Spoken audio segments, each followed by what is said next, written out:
So don't forget to hit that like and subscribe button, guys, if you're new to the channel and if you enjoyed this video. So Anthony Joshua has questioned why Deontay Wilder chose to face Tyson Fury rather than him back on December, right? Because back then, you know, October, July, August, September, when this fight was confirmed for fighting for both of them to be facing each other on December 1st.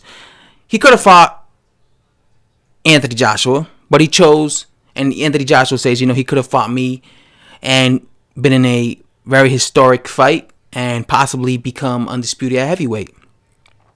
So why did he choose Tyson Fury? And then he says he believes he chose Tyson Fury because he felt Tyson Fury was an easy touch, an easy opponent for him, right?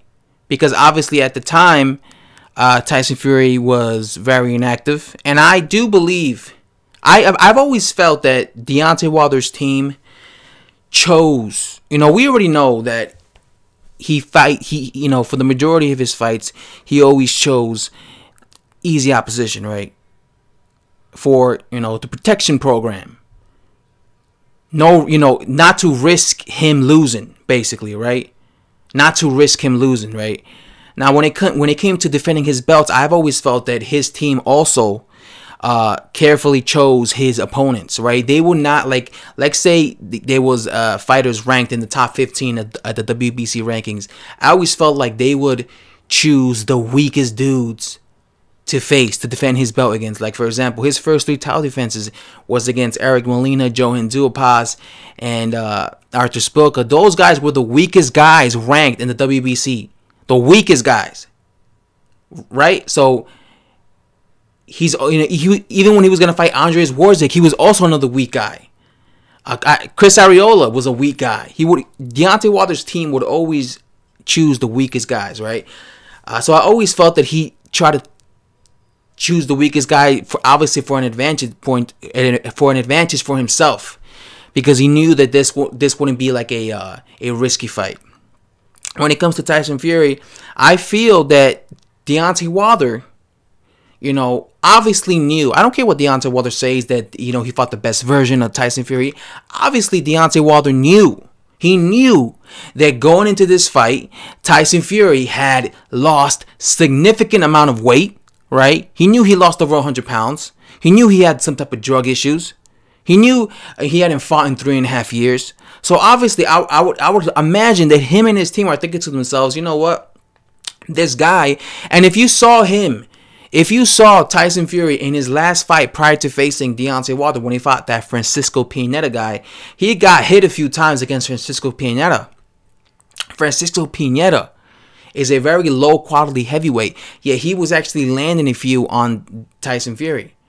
So I'm pretty sure when they saw that, they were like, okay, you know what? This guy was a former champion, a former unified champion. He's inactive. He had to lose all this weight. He's getting tagged a bit by this Francisco Piñeta guy. That, you know, this is an easy fight for us. If we take it, we'll be able to knock him out. Then we could say, hey, we knocked out a former unified champion. You don't think they will be thinking that to themselves? Like, these things go on and happen in boxing. Well, they look at an opponent as, all right, this guy is fresh meat for us. He's food for us because he has all these disadvantages, right? I could 100% guarantee you, well, maybe not guarantee you, but I 100% believe that his team will probably looking at Tyson Fury as food because of his inactivity, because of the way he looked against Francisco Piñeta, because of the fact that he had to lose all this weight. They wanted to they put him in there because they felt and they thought that was going to be an easy fight. That's why I made a video, you know, saying Deontay Wilder cherry picked the wrong guy, because I felt that they were picking him because they felt he was a weak, you know, he was basically a damaged goods fighter, right? Who had a name because he was a, you know, he had made a name for himself because he became unified champion to beat Klitschko, right? The first guy to beat Klitschko in 10 years. So they wanted to like beat him so then they could say, look, we beat a former unified champion. So it looks good on paper to the casual boxing fan, right? The casual boxing fan who's not a hardcore boxing fan, who hasn't been following Tyson Fury's career. They would just look at that like, oh, look, he beat a former unified champion. But the hardcore boxing fan would know that this guy was in inactive for 3.5 years, and you know he hadn't really been fighting proper opponents. So I think that's what it was. So I do think that Anthony Joshua has a point when he says that Deontay Wilder chose to fight Tyson Fury because he looked at him as an easy opponent at the time. Because let's be real, the majority of people, of boxing fans, were picking Deontay Wilder to beat Tyson Fury. All of us were saying that Deontay Wilder wasn't as skillful as Tyson Fury, but all of us, the reason we were all leaning towards Fury to lose in this fight was because of his inactivity. Right? We knew that was a disadvantage for him, right? We knew that Tyson Fury, coming off such a long layoff and being rusty against Deontay Wilder, that was a disadvantage. This is why we were all picking him to lose against, or at least the majority of us were picking him to lose against Deontay Wilder, right? Because once again, Wilder had an advantage over him. He was way more active. He was way more active, and that is an advantage, people. If a fighter is active and he's fighting a dude coming off a 3-year layoff, that's going to play a part, man.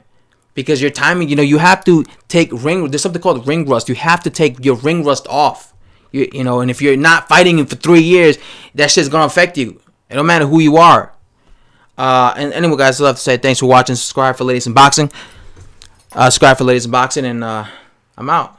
Bye-bye.